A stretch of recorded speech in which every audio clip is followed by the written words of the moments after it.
الحمد لله رب العالمين والعاقبة للمتقين والصلاة والسلام على سيد الأنبياء والمرسلين وعلى آله وأصحابه الطيبين الطاهرين أما بعد فأعوذ بالله من الشيطان الرجيم بسم الله الرحمن الرحيم والحافظون لحدود الله وبشر المؤمنين صدق الله العظيم غوث اعظم بمنے بے سر و سامان مددے قبلہ دین مددے کعبہ ایمان مددے بگرداب بلا افتاد کشتی مدد کن یا معین الدین چشتی پڑھے الصلاة والسلام علیکہ یا رسول اللہ الصلاة والسلام علیکہ یا نبی اللہ الصلاة والسلام علیکہ یا حبیب اللہ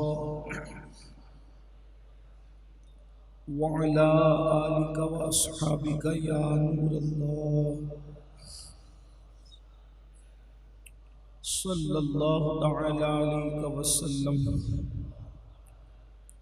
اللهم صل وسلم وبارك على سيدنا ومولانا محمد نبي الأمي حبيب العالي قدر العظيم الجاه وآله وصحبه وبارك وسلم. آج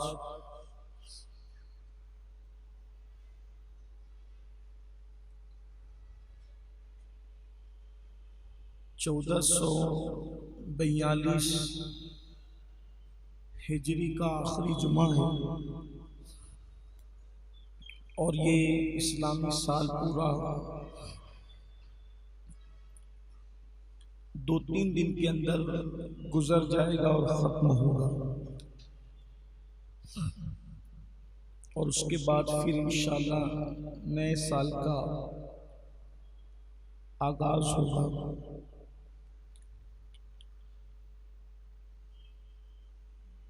آج کے لیے جس اہم اور قیمتی عنوان کا انتخاب کیا گیا ہے اعلانات کے ذریعے سے آپ میں سے اکثر لوگوں کو اس کی خبر ہوگی.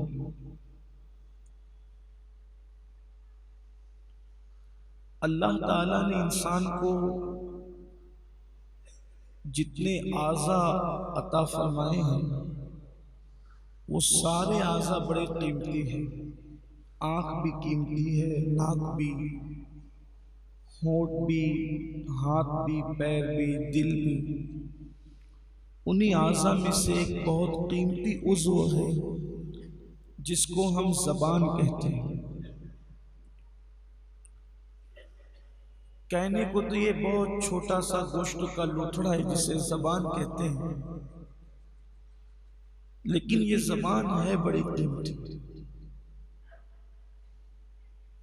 یہ زبان انسان کو عزت بھی دلاتی ہے اور یہی زبان انسان کو ذلت بھی دلاتی ہے. اسی زبان کے استعمال سے انسان مقبول بھی ہوتا ہے اور اسی زبان کے غلط استعمال سے انسان مردود بھی ہوتا ہے. گویا کہ محبوبیت اور مقبولیت جو ہے اسی زبان کی وجہ سے. اللہ کے رسول علیہ الصلوۃ والتسلیم نے زبان کو بڑی اہمیت دی ہے اور ہے بھی اس کی اہمیت، اور حضور جس کو اہمیت دے تو اس سے بڑی اہمیت کیا ہوگی. اللہ کے حبیب صلی اللہ علیہ وآلہ وسلم نے فرمایا کہ اگر تم لوگ مجھے 2 چیزوں کی ضمانت دو گے تم مجھے دو چیزوں کی ضمانت دو، میں تمہیں جنت کی ضمانت دوں۔ دو چیزوں کی ضمانت پر اللہ کے حبیب صلی اللہ علیہ وآلہ وسلم نے جنت کی ضمانت دی، یعنی تم دو چیزوں کو کنٹرول کر لو اور اس کی حفاظت کرو، جیسے میں کہتا ہوں ویسے اس کا استعمال کرو تو میں تمہیں جنت کی ضمانت دیتا ہوں۔ صحابہ کرام نے عرض کیا کہ یا رسول اللہ صلی اللہ علیہ وآلہ وسلم، وہ دو چیزیں کیا ہیں جس کی ضمانت دینے پر، جس کو کنٹرول کرنے پر آپ جنت کی ضمانت دیتے ہیں؟ تو اللہ کے حبیب علیہ السلام نے فرمایا، جو دو گالوں کے بیچ میں، جو دو گالوں کے بیچ میں یعنی زبان، ایک اس کی ضمانت دے دو، اور جو دو ٹانگوں کے بیچ میں ہے اس کی ضمانت دے دو، یعنی آپ کا نفس، ان دو چیزوں کی تم ضمانت دو، میں تمہیں جنت کی ضمانت عطا کرتا ہوں۔ دو کو کنٹرول پر حضور علیہ السلام نے جنت کی بشارت عطا فرمائی ہے۔ ایک مرتبہ سیدنا ابو بکر صدیق رضی اللہ تعالیٰ اپنی زبان پکڑ کر کے کھینچ رہے تھے، اور زبان کھینچتے ہوئے اللہ کے حبیب علیہ الصلوۃ والتسلیم کہ وہ جانشین صدیق اکبر رضی اللہ تعالیٰ کچھ کہہ رہے تھے، تو ایک صحابی ہے، انہوں نے عرض کیا امیر المومنین، اے ابو بکر صدیق خلیفۃ المسلمین، آپ زبان کو کیا کھینچ رہے ہیں؟ فرمایا کہ یہی انسان کو جنتی بھی بناتی ہے، جہنمی بھی بناتی ہے، اس نے مجھے برباد کر رکھا ہے، اس نے مجھے تباہ کر رکھا ہے۔ صحابہ کرام نے عرض کیا یا رسول اللہ صلی اللہ علیہ وآلہ وسلم، کیا انسان زبان کے استعمال سے بھی جنتی اور جہنمی ہوتا ہے؟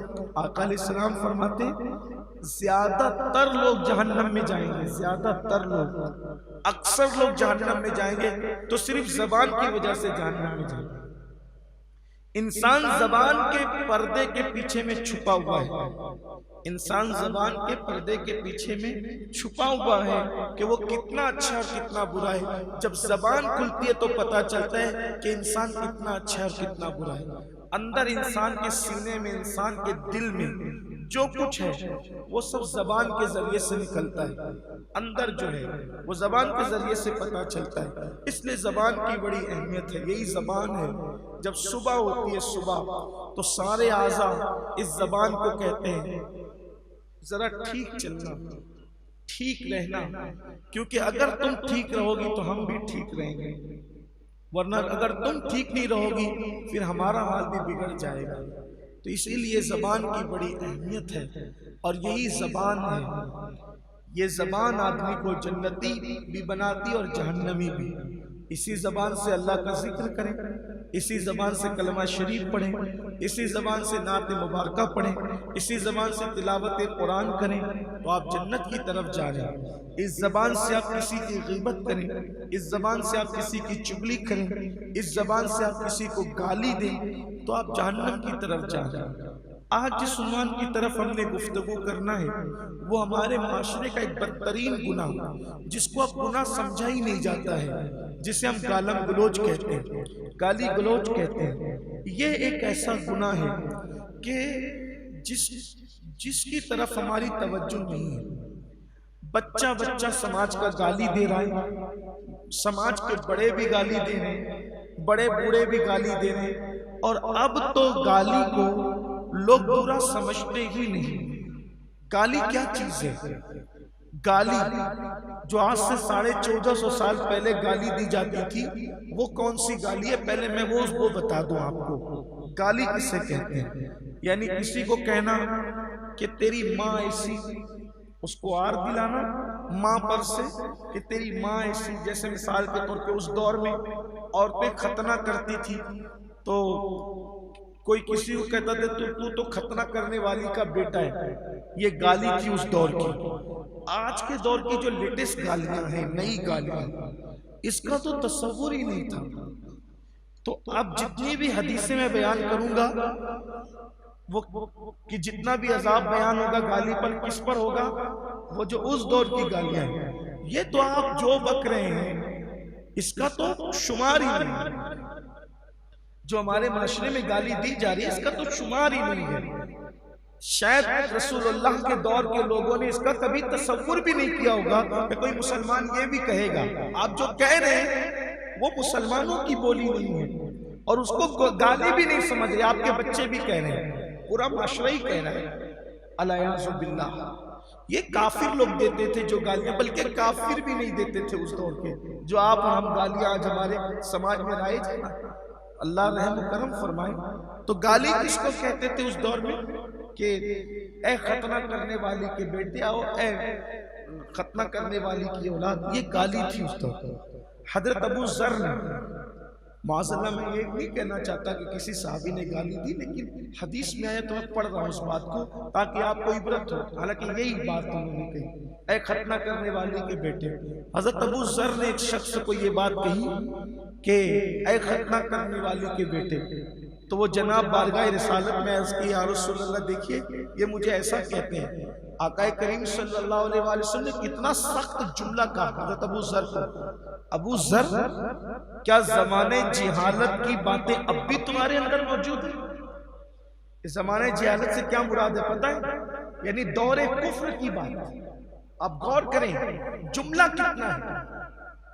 آپ سے میں صرف توجہ چاہتا ہوں، آج خاص یہ عنوان امام صاحب کی فرمائش پر حافظ عثمان صاحب نے مجھے کہا تھا کہ اس عنوان پر آپ کسی اجتماع میں گفتگو کریں۔ اجتماع میں موقع نہیں ملا تو انہوں نے کہا جمعہ میں آ جائیں، اب وہ ہوتے تو اچھا ہوتا لیکن ان کو کہیں بھیج دیا گیا بیان کرنے، لیکن ان کا درد مند دل اس بات پر بے چین ہوا کہ یہ بات ہونی چاہیے۔ لیکن آپ توجہ کریں، صحابی رسول کی زبان سے جملہ نکلتا ہے ختنہ کرنے والی کے بیٹے، آر دلانے کے لیے، اور اس کے بعد اللہ کے رسول علیہ السلام اس کمپلین پر کہتے ہیں کہ کیا تمہارے اندر اب بھی زمانے جاہلیت کے معاملات، زمانے جاہلیت کی باتیں اب بھی تمہارے اندر موجود ہیں؟ اور زمانے جاہلیت زمانے کفر کو کہتے ہیں، گویا کہ آنے والے قیامت تک کے مومنین کو تنبیہ کی جا رہی ہے کہ گالی دینا یہ مسلمانوں کا شعار نہیں بلکہ یہ کفر والوں کا شعار ہے۔ کس بات پر؟ صرف اتنا کہنے پر؟ اللہ کے رسول صلی اللہ علیہ وآلہ وسلم نے فرمایا جو گالی دیتا ہے اللہ اس کو اپنا دشمن بنا دیتا ہے۔ اللہ اس کو دشمن کی حد تک برا جانتا ہے جو گالی دیتا ہے، جو گالی دے اللہ اسے دشمن کی حد تک برا جانتا ہے۔ فرمایا گالی دینا فسق ہے، کسی مسلمان کو گالی دینا فسق ہے اور مسلمان سے لڑنا یہ کفر ہے۔ یہ حدیث صحیح ستہ میں کہ مسلمان کو گالی دینا فسق ہے اور اس سے لڑنا کفر ہے۔ اب یہاں کفر سے مراد یہ کہ کفر کافروں جیسا عمل ہے، یعنی وہ کافر نہیں ہو جاتا لیکن جیسے حدیث پاک میں آیا من ترک الصلاۃ متعمدا فقد کفر، کہ جس نے نماز چھوڑ دی وہ کافر ہو گیا، مطلب کفر کی حد تک پہنچ گیا، یعنی کافروں جیسا اس نے کام کیا۔ تو یہی کہ مسلمان سے لڑنا یہ کافروں جیسا عمل ہے اور مسلمان کو گالی دینا یہ فسق ہے۔ فسق کس کو کہتے ہیں؟ فاسق کس کو کہتے ہیں؟ اللہ اکبر، یعنی جس نے اپنی گردن سے اللہ کی اطاعت کا قلادہ اتار کر پھینک دیا ہو اس کو فاسق کہتے ہیں۔ جو اللہ کی اطاعت سے باہر نکل گیا اس کو فاسق کہتے ہیں۔ جو حرام کام کا ارتکاب کرے اس کو فاسق کہتے ہیں۔ تو اللہ کے حبیب علیہ السلام فرماتے ہیں مسلمان کو گالی دینا یہ فسق ہے۔ تھوڑا سا غور کریں ہم اور آپ، لوگ تو بیوی کو بھی گالی دیتے ہیں، اور وہ بھی کون سی گالی؟ اب یہ جو عذاب میں نے بیان کیا، چونکہ حضور علیہ السلام نے اس کو بیان کیا تو یہ کس دور کے حساب سے بیان کیا گیا؟ اس دور میں جو رائج تھی گالیاں، اس پر اتنی وعید ہے۔ میں بتانا ہی چاہتا ہوں کہ اس دور کی جو گالیاں تھی اس پر اتنی سخت وعید ہے، تو آج کی دور کی جو گالیاں ہیں اس کا انجام کیا ہو؟ یہ ماں بہن بیٹیاں اور اتنی ننگی کھلی گالیاں کہ میں سمجھتا ہوں کہ اگر کبھی راستہ چلتے ہوئے کان سے ٹکرا جائے تو طبیعت شرم سے پانی پانی ہو جاتی ہے، دل یہ کہتا ہے کہ ہم اس معاشرے میں کیوں پیدا ہوئے، اور پیدا ہو گئے تو پیدا ہوتے ہوئے مر کیوں نہیں گئے، یہ دل دیکھنا کیوں نصیب ہوا۔ ایک شریف اور غیرت مند انسان آدمی کی طبیعت یہ کہتی ہے، لیکن کوئی روکنے ٹوکنے والا نہیں ہے، بلکہ گالیوں کو گناہ نہیں سمجھا جاتا۔ بعض لوگوں کا حال تو یہ کہ وہ مذاق میں بھی ایک دوسرے کو گالیاں دیتے، ماں بہن کی، دوستوں کو گالی دیتا، یہ مذاق ہے، کوئی برا نہیں سمجھا جاتا۔ جس طریقے سے غصے میں گالی دینا حرام ہے ویسے ہی مذاق میں بھی گالی دینا حرام ہے۔ اور یہ بھی ہمارے بزرگوں نے صوفیاء نے فرمایا فرماتے ہیں کہ جو زندگی میں جو جملے زیادہ کہتا ہے، دھیان دینا اس پر، جو اپنی زندگی میں جو جملے زیادہ کہتا ہے، موت کے وقت اس کی زبان پر وہ جملے جاری ہوں گے۔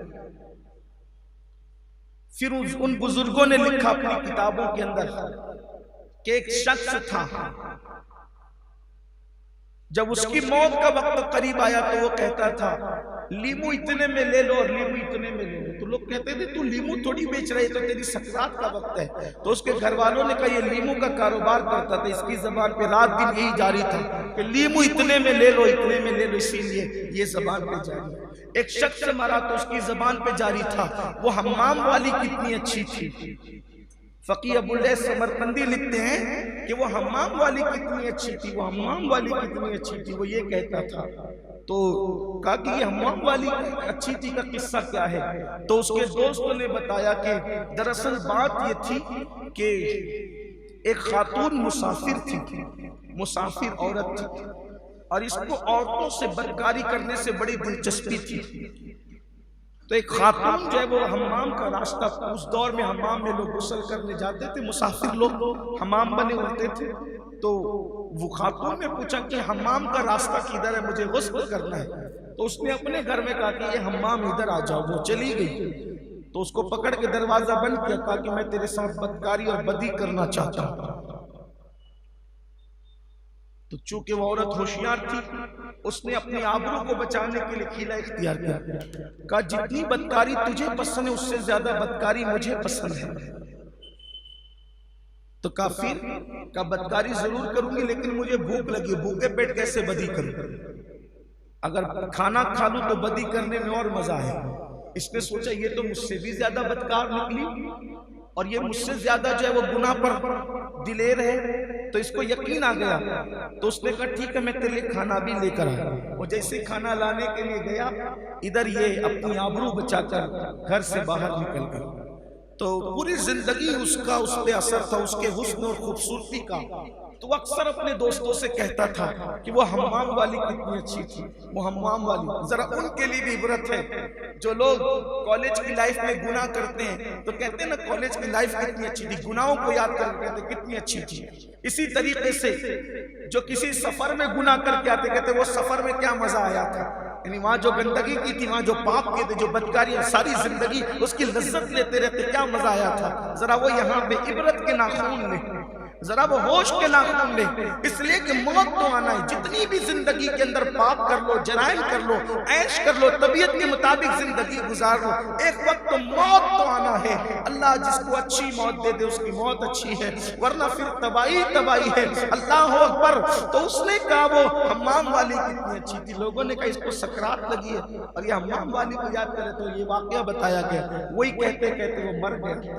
اب میں یہاں ان لوگوں سے کہتا ہوں جن کی زبان پہ رات دن گالی ہے، اور وہ بھی گندی گندی گالیاں، بیٹوں کو گالیاں، بہووں کو گالیاں، بہنوں کو گالیاں، سب کو گالیاں، سب کو گالیاں دی جا رہی، اور کوئی وہ بڑا پن سمجھتے گالی دینا، اپنا حق سمجھتے گالی دینا، بلکہ کچھ لوگ تو فخر سے کہتے ہیں کہ میں نے ابھی فلاں کو گالیاں دی، اتنی گالیاں دی، اس کو بہت گالیاں سنائی۔ گالی کیوں دیتے؟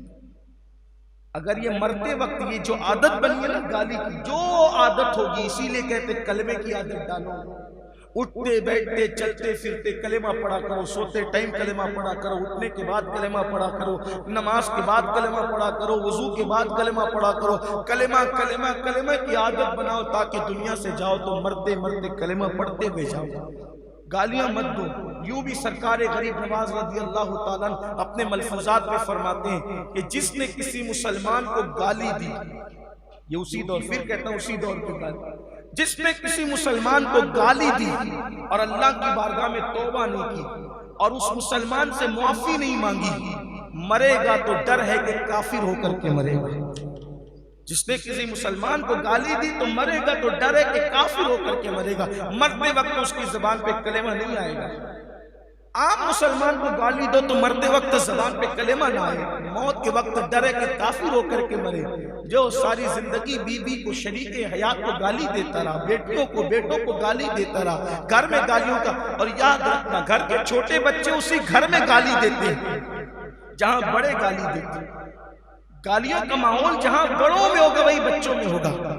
آج صورتحال کیا پیدا ہو گئی پتہ ہے؟ جو لوگ پڑھے لکھے لوگ، سنجیدہ اور شریف قسم کے لوگ ہیں، اب وہ کہتے ہیں کہ مولانا مسلم محلوں میں گھر دیکھنے کی بجائے اب ہم سوچتے ہیں کہ کسی دوسرے محلے میں گھر دیکھیں۔ ہم کہتے ہیں کیوں بھئی، مسلمانوں میں رہو، اس کی برکت ملے گی۔ کہ کیا برکت ملے گی؟ جہاں صبح اٹھنے کے بعد گالی سننے کو ملتی اور سوتے وقت تک گالی سننے کو ملتی، وہاں رہ کے کیا کریں؟ یہ معاشرہ ہو گیا ہمارا، اور ماں باپ کو کچھ پڑھی ہی نہیں ہے، گھر والوں کو کچھ پڑھی، کسی کو کچھ نہیں پڑھی ہے، دین دھرم پیٹ کے پیچھے ڈال دیا ہے۔ بس اب کیا رہ گیا؟ کھاؤ پیو عیش کرو، بس اسی کا نام بس زندگی ہے۔ سن لو، اللہ کے رسول علیہ السلام نے فرمایا جب کوئی گالی دیتا ہے تو اللہ تعالیٰ اس کو ہلاک کر دیتا ہے۔ گالی دینے والوں کو قدرت ہلاک کرتی ہے۔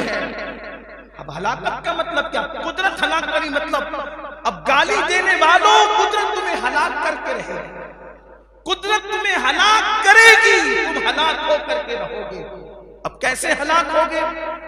کبھی بارش نہیں دے کے قحط میں مبتلا کر کے ہلاک کرے گا، اور کبھی بارش دے گا تو اتنی دے گا کہ سیلاب لا کر کے ہلاک کرے گا، کبھی بیماریاں ڈال کر کے ہلاک کرے گا، کبھی دشمنوں کو مسلط کر کے ہلاک کرے گا۔ ہلاک ہو کر رہنا ہے، کیونکہ اللہ کے رسول نے فرما دیا جو گالی دے گا اللہ اس کو ہلاک کرے گا۔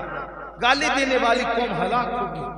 ہم گالی سے توبہ کریں، اللہ کی بارگاہ میں معافی طلب کریں، آج سے پہلے جس نے گالی دی وہ توبہ کریں۔ اب آپ کہیں گے کہ بھئی کوئی ہمیں گالی دے تو کیا کریں؟ یہ بھی تو مسئلہ ہے، اس لیے کہ سب تو آج کی محفل میں نہیں، اور آج کی محفل میں سب آ بھی جائیں تو سب سن کے عمل تھوڑی کریں گے، اس لیے کہ شیطان جو دل میں بیٹھا ہے وہ تھوڑی عمل کرنے دیتا ہے، وہ تو کہتا ہے یہ چھوڑو یار، یہ تو مولوی مولانا کا کام یہ بول۔ اللہ سے دعا ہے کہ اللہ علماء حق قیامت تک زمین پہ قائم رکھے، جب تک یہ چیخنے اور بولنے والے رہیں گے ہماری نیا کبھی نہیں ڈوبے گی۔ اللہ ہماری قوم میں حق بولنے والوں کو رکھے، اور اللہ جب تک جسم میں جان دے ہمیں بھی حق بولنے کی توفیق دے۔ اگر ہمیں کوئی گالی دے تو کیا کریں گے؟ تو اللہ کے رسول کی تعلیم یہی ہے، اگر کوئی تمہیں گالی دے دے تو تم اس کے بدلے میں اس کو گالی مت دو، چھوڑ دو، اس کو نظر انداز کر دو۔ اس لیے کہ انسان کو اگر کتا کاٹے، انسان کو اگر کتا کاٹے تو کیا انسان بھی بڑھ کے کتے کو کاٹے گا؟ اب جو گالی دینے کی جرات کر رہا ہے تو وہ کیا انسان ہوا؟ پھر اس کو انسان ہونا کب؟ اس کے اندر انسانیت ہوتی تو وہ گالی کیوں دیتا؟ اس کو چھوڑ دو، پھر اس کے حال پہ چھوڑ دو، اسے اب گالی نہ دو، منہ پھیر لو اس سے۔ ویسے بھی قرآن کہتا ہے وَإِذَا خَاطَبَهُمُ الْجَاهِلُونَ قَالُوا سَلَامًا۔ اللہ تعالیٰ فرماتا ہے جب تمہارا مقابلہ، جب تمہاری مخاطبت جاہلوں سے، خاطبہم الجاہلون، تمہاری مخاطبت جاہلوں سے ہو تو کیا کرو؟ قالوا سلاما، ان سے سلامتی کی بات کہہ کے گزر جاؤ، سلام، جاؤ جاؤ کر کے گزر، ان کو منہ مت لگو، ان کو منہ نہ لگاؤ۔ اب اگر آپ کو کوئی گالی دے رہا، آپ چپ یا خاموش ہے تو کیا ہوگا؟ وہ بھی حدیث میں آیا ہے۔ اللہ کے رسول علیہ السلام کے صحابی سیدنا صدیق اکبر بڑے نرم دل آدمی تھے، بڑے بااخلاق، ان کی فضیلت تو بیان ہو ہی نہیں سکتی، یہ ایسے تھے۔ حضور محدث اعظم کے چھوچوی رحمت اللہ علیہ نے ان کی فضیلت اس شان سے بیان کی، کہتے ہیں مرتبہ حضرت صدیق کا یہ ہے سید، ہر فضیلت کے وہ جامع ہیں نبوت کے ساتھ۔ وہ صرف نبی نہیں تھے بس، باقی اللہ تعالیٰ نے سارے اوصاف ان کو عطا کیے، بڑی شان والے بزرگ تھے۔ حضور کی ان کی تربیت کی تھی، جب کوئی نہیں رہتا تھا تو بھی یہ حضور کی بارگاہ میں رہتے تھے۔ آقا نے ان کو اوصاف قرآن پلا دیے تھے، اسرار قرآن پلا دیے تھے، رموز قرآن پلا دیے تھے، گویا کہ ان کی پوری زندگی کو قرآن کے سانچے میں ڈال دیا، اوروں کی بھی، لیکن ان کی خاص بات تھی۔ میرے نبی کا ہر صحابی شان والا ہے تو ہر ایک کی خصوصیت جدا جدا ہے۔ اور صدیق اکبر بیٹھے ہوئے، حضور بھی تشریف فرمائے، کسی نے حضرت ابوبکر صدیق کو گالی دی، اس محفل میں. یعنی بعض لوگ اتنے بھی جرأت مند ہوتے تھے کہ اب وہی گالی کا مطلب وہی جو میں پہلے بول چکا ہوں، یعنی کہ تو ایسا ہے ویسا، یعنی گالی کی تعریف متعین کر دیتے ہیں اس کو سمجھانے کے لیے. کسی بندے کو اس کے منصب سے گرا کر کہنا یہ گالی ہے. اب سمجھ گئے گالی ساری وعیدیں اسی گالی پر ہیں. اب جو ہم دے رہے ہیں وہ بہت گندی ہے، لیکن گالی مطلب کیا؟ کسی بندے کو اس کے منصب سے گرا کر بولنا گالی. مطلب عالم کو کہنا او جاہل گالی. ٹھیک، عالم کو اپنے کہا او جاہل گالی. نیک کو کہا او بدکار گالی. نیک انسان کو کہا او ریاکار گالی ہے نا، یعنی اس کے منصب سے آپ نے ہٹایا اس کو. اسی طریقے سے کسی شریف آدمی کو کہا او بدماش گالی ہے. کسی عقل مند کو کہا او بے وقوف گالی ہے. اب سمجھ میں آ گئی گالی؟ یعنی گالی کسی ایک لفظ کا نام نہیں. انسان کو کہہ دیا او کتے گالی ہے، بلکہ کسی انسان کو کہہ دیا او پلے، پلہ تو کتے کے بچے کو کہتے ہیں، یہ بھی گالی ہے. یہ سب ہے گالیاں. آسان زبان میں کسی کو اس کے منصب سے، اب انسان کو کتا کہا تو ہو گئی گالی، اور کتے کو کتا کہا تو گالی نہیں، کیونکہ اس کا منصب ہی وہی ہو. انسان کو کہا پلہ تو گالی ہے، لیکن کتے کے پلے کو کہا پلہ تو کوئی گالی نہیں ہے. بات سمجھ میں ہی نا گالی کیسے کہتے ہیں؟ انسان کو اس کے منصب سے ہٹا دینے کا نام ہے گالی. ایک بات میں اور عرض کروں، اسی لیے کسی بھی مسلمان کو کبھی جاہل مت کہا کرو. مسلمان کو کبھی جاہل مت کہنا، یہ گالی ہے اس کے لیے. کیوں؟ اس لیے کہ حضور کا امتی کبھی جاہل نہیں ہو سکتا.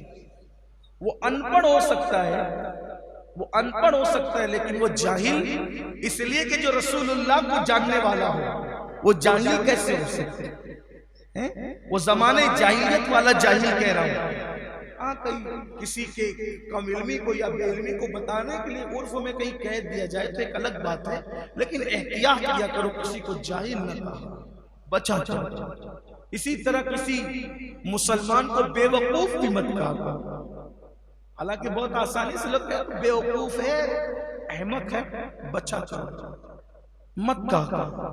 پہلی بات تو یہ کہتا ہوں اپنی زبان کو کنٹرول میں رکھو میرے بھائی، کسی کو کچھ نہ کہا. ابھی آگے کچھ بہت بڑی باتیں میں کرنے جا رہا ہوں، وقت تو ہو رہا ہے لیکن جلدی سے کرنا چاہتا ہوں. تو صدیق اکبر کو کسی نے گالی دی. حضور علیہ السلام نے حضرت ابوبکر صدیق کو دیکھا، مسکرا دیا. صدیق اکبر نے جواب نہیں دیا، کوئی جواب نہیں دیا. پھر اس کے بعد اس نے دوسری گالی دی.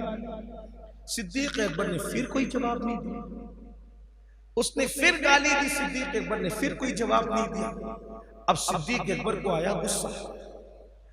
اب جو گالی دے رہا تھا صدیق اکبر نے اس کو جیسے جواب دینا چاہا، حضور علیہ السلام غصے میں جلال میں آئے، اٹھ کے کھڑے ہو گئے، چل دی. اب حضور کھڑے ہو جائیں تو صدیق کیسے بیٹھے رہے؟ وہ بھی کھڑے ہو گئے. حضور چل دیے تو صدیق بھی چل دیے. عرض کی آقا میرے ماں باپ آپ پہ قربان، اس نے اتنی گالیاں دی، آپ چپ رہے، مجھے دیکھنے مسکراتے رہے، اور میں نے اس کو کیا جواب دیا؟ آپ جلال میں آگئے، غصے میں آگئے. کہا ابو بکر تجھے کیا بتاؤں، جب تو چپ تھا تو اللہ نے تیری طرف سے ایک فرشتہ مقرر کیا تھا. جب وہ تیری توہین کرتا تھا تو فرشتہ جواب دیتا تھا. جب تو صبر کر کے چپ بیٹھا تھا تو جواب فرشتہ دیتا تھا. جب تو بولنے لگا تو فرشتہ چلا گیا اور شیطان آ گیا. تو جہاں شیطان آئے گا میں وہاں کیوں رکوں؟ پھر میں وہاں سے چل دیا. تو جب تم خاموش رہو گے فرشتہ جواب دے گا، جب تم چپ رہو گے فرشتہ جواب دے دو لوگوں کو گالیاں. میں تو کہتا ہوں کہ جو گالیاں ہمیں دیتے وہ ایک طرح کے ہمارے محسن، اس لیے کہ ہزاروں سال مالا جب کر وہ مقام تمہیں ولایت کا نہیں مل سکتا جو لوگوں کی گالیوں پہ چپ رہ کے صبر کر کے مقام ملتا ہے. بلکہ اللہ جس کو اپنا ولی بنانا چاہتا ہے اس پر کچھ گالیاں دینے والے مقرر کر دیے جاتے ہیں، وہ اس کو گالیاں دیتے رہتے ہیں، صبر کرتا رہتا ہے اور مقام ولایت آ جاتا ہے. اس لیے لوگوں کو چاہیے صبر سے کام لو، مت جواب مت. لیکن یہ ہے بڑا کڑوا گھونٹ، آسان نہیں ہے. مسواک کرنا آسان ہے، کھانے سے پہلے نمک چکھنا آسان ہے، مسجد کے زینے پہ بیٹھے ہوئے لوگوں کو تھوڑا وہ صدقہ دے دینا بھی آسان ہے، نماز پڑھنا بھی آسان ہے، لیکن گالی سن کے چپ رہ جانا یہ بڑے ہمت کا کام، آسان نہیں ہے یہ کام۔ لیکن جو یہ کر جائے پھر اللہ تعالیٰ اس پہ فرشتہ مقرر کرتا ہے جواب دینے، اس کی طرف سے فرشتہ جواب دیتا ہے، نہ دو جواب، کوئی گالی دے نہ دو جواب، خاموش ہو جاؤ، نکل جاؤ۔ ایک مرتبہ مروان نے امام حسن کو گالی دی، مروان نے امام حسن کو گالی دی، دیکھو گالی اس نے دی، امام حسن کا جواب کیا تھا؟ آپ نے گالی نہیں، فرمایا مروان میں تجھے گالی کے جواب میں گالی نہیں دوں گا، کیوں؟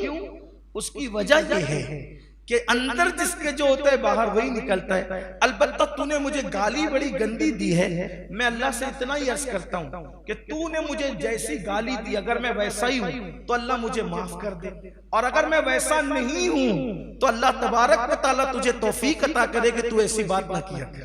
دیکھیں یہ جواب ہے گالی کا جواب، اس لیے ہمیں چاہیے گالی سے تو آج سچے دل سے توبہ کریں، کسی کو گالی نہ دیں۔ اب کس کو گالی نہ دیں؟ آئیے ذرا اس کی طرف بھی آ جائیں، کس کو گالی نہ دیں؟ اللہ کے رسول علیہ السلام نے فرمایا پسو سمجھتے ہیں نا، ایک دم باریک سا کیڑا ہوتا ہے، دکھتا بھی نہیں ہے، جب کاٹ لیتا ہے ایک دم بالکل زور کا درد ہوتا ہے، جلن ہوتی ہے، تب پتہ چلتا ہے کسی نے کاٹا، دیکھو تو چپکا ہوا نظر آتا ہے، ایک دم باریک سا پسو۔ اللہ کے حبیب علیہ السلام فرماتے ہیں پسو کو بھی گالی مت دو۔ اگر تم نے دنیا میں پسو کو گالی دی تھی تو قیامت کے دن اللہ تم سے اس کے بارے میں بھی سوال فرمائے گا۔ مرغی کو، بکری کو، جانور کو بھی گالی مت دو، تم کسی جانور کو بھی گالی نہیں دے سکتے۔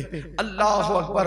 اور آگے آئیے، اللہ کے رسول علیہ السلام فرماتے ہیں اگر کوئی کافر تمہیں دکھے تم کافر کو بھی گالی مت دو، وہ کافر ہے، تیری زبان تو مومن ہے، تو کافر کی وجہ سے اپنی زبان کو کیوں گندا کرتا ہے، اپنی زبان کو کیوں خراب کرتا ہے، کافر کو بھی گالی نہیں دے سکتے۔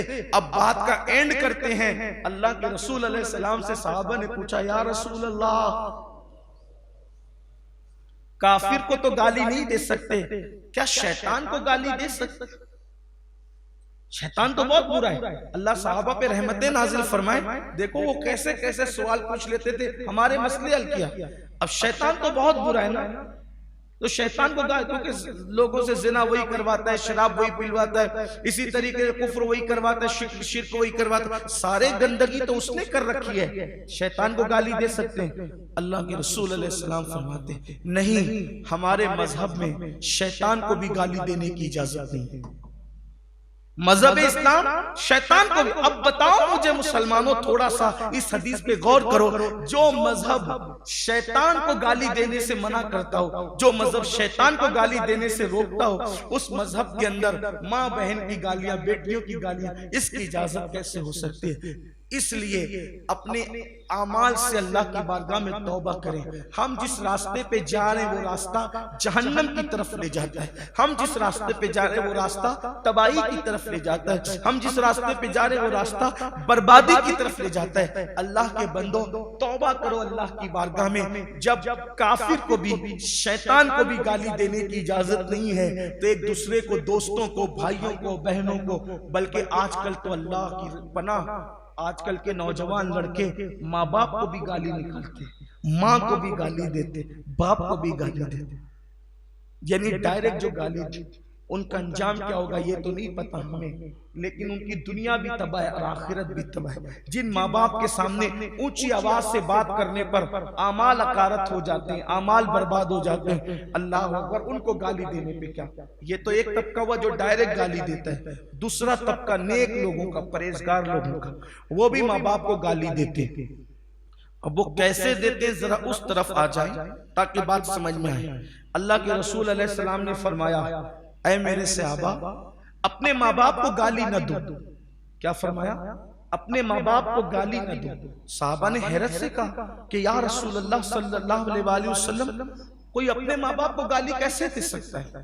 ظاہر سی بات ہے وہ نیک لوگ تھے، پرہیزگار تھے، اللہ والے تھے، تو ان کو حیرت ہوئی کہ یا رسول اللہ صلی اللہ علیہ وسلم کوئی اپنے ماں باپ کو گالی کیسے دے سکتا ہے؟ اب دیکھو ہم ایک دن میں اپنے ماں باپ کو کتنی گالی دیتے ہیں، ذرا اس پہ دھیان دینا۔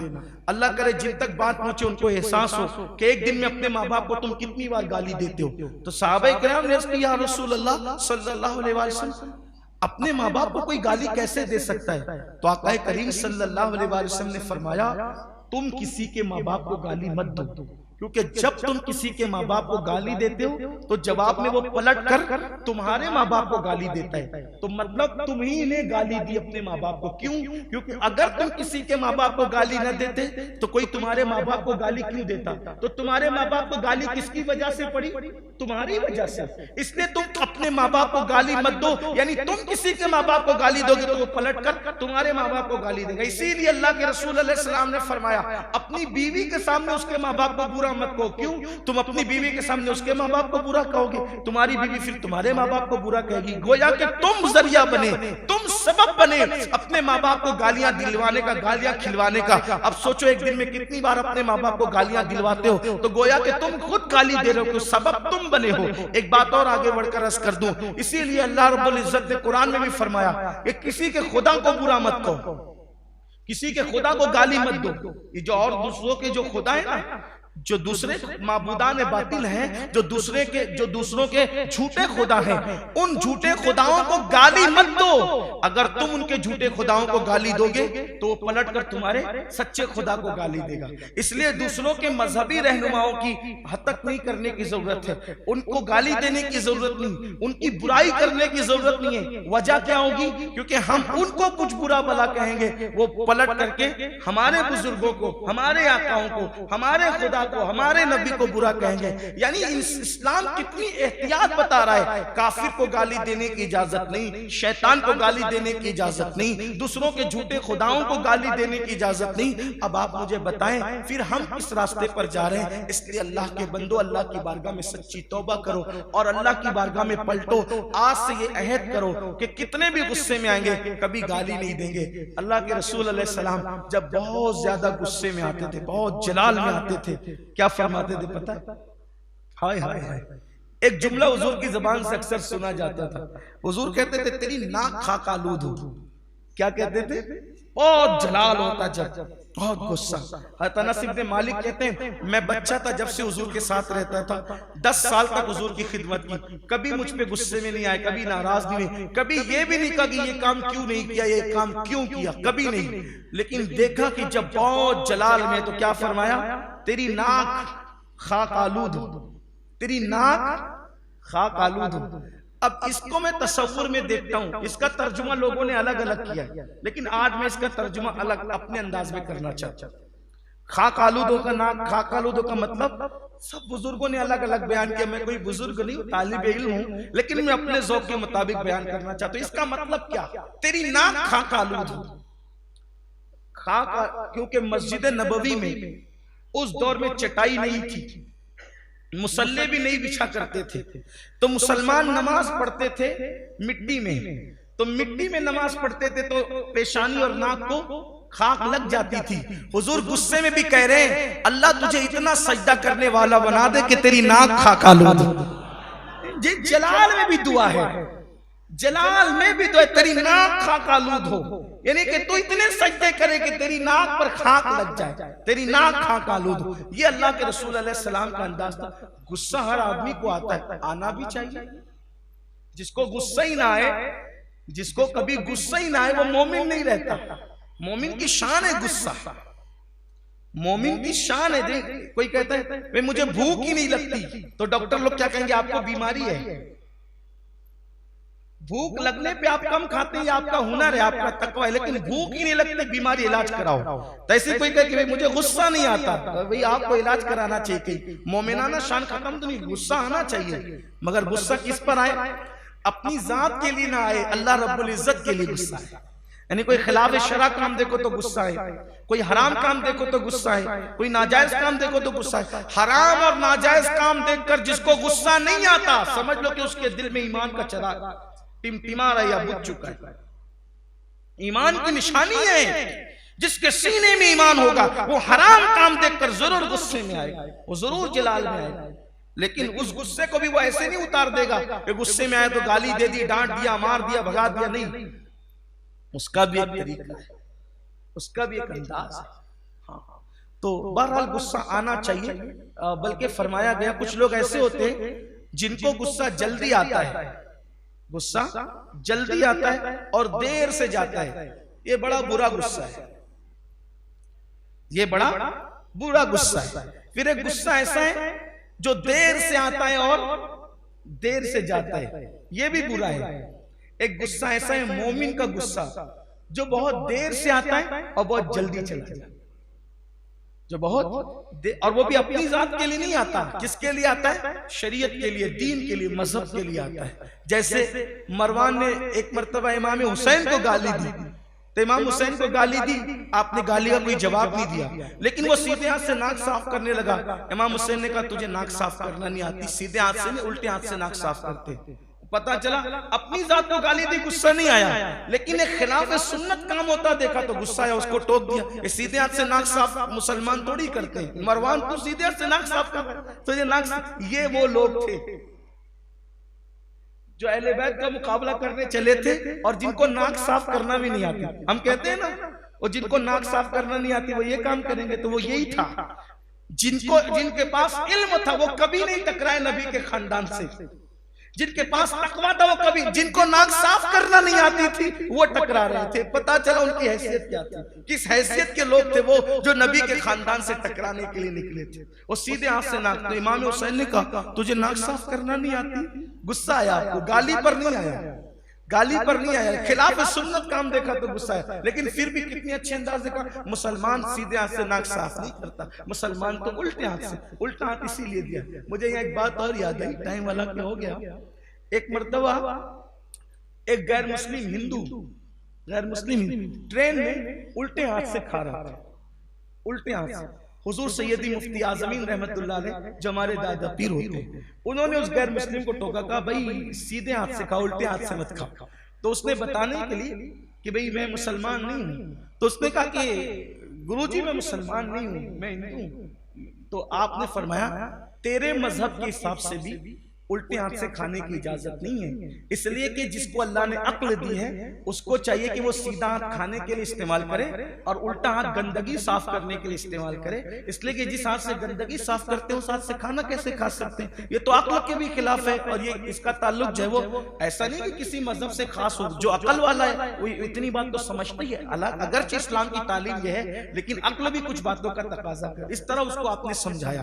تو یہاں بھی ہمارے یہاں بھی کچھ لوگ الٹے ہاتھ سے چائے پی لیں گے، الٹے ہاتھ سے کھانے لگیں گے، الٹے ہاتھ سے پانی پئیں گے، تو یہ چیزیں بھی لوگوں کو سمجھنا چاہیے۔ لیکن میں عرض یہ کر رہا تھا کہ مومن کی شان یہ کہ دیر سے غصہ آتا ہے، جلدی چلا جاتا ہے، وہ بھی دین کے لیے آتا ہے، اپنی ذات کے لیے نہیں آتا۔ اس لیے اللہ کی بارگاہ میں توبہ کریں، گالیوں سے بچیں، جس کو گالی دیتے دیکھیں اس کو منع کریں، اس لیے کہ گالی کا سب سے بڑا نقصان یہ ہے کہ حضور علیہ السلام نے فرمایا جو گالی دے اللہ اس کو ہلاک کرے، جو گالی دے، اور غریب نواز فرماتے ہیں جو گالی دے گا ڈر ہے کہ وہ کافر ہو کے مرے گا، اس کا خاتمہ ایمان پہ نہیں ہوگا، اس کی زبان پہ کلمہ نہیں آئے گا۔ اور گالی دینے والوں کا بد انجام یہ ہے کہ میرے آقا علیہ السلام فرماتے ہیں، حدیث پاک کا مفہوم ہے، جو گالیاں دے کر لوگوں کے دلوں کو چھلنی کرتے ہیں جو وہ جہنم کے اندر ان کے ہونٹوں کو اور جبڑوں کو آگ کی قینچی سے کاٹا جائے گا۔ اللہ ہم سب کے حال پہ رحم و کرم فرمائے، اللہ ہماری قوم کو شعور بخشے۔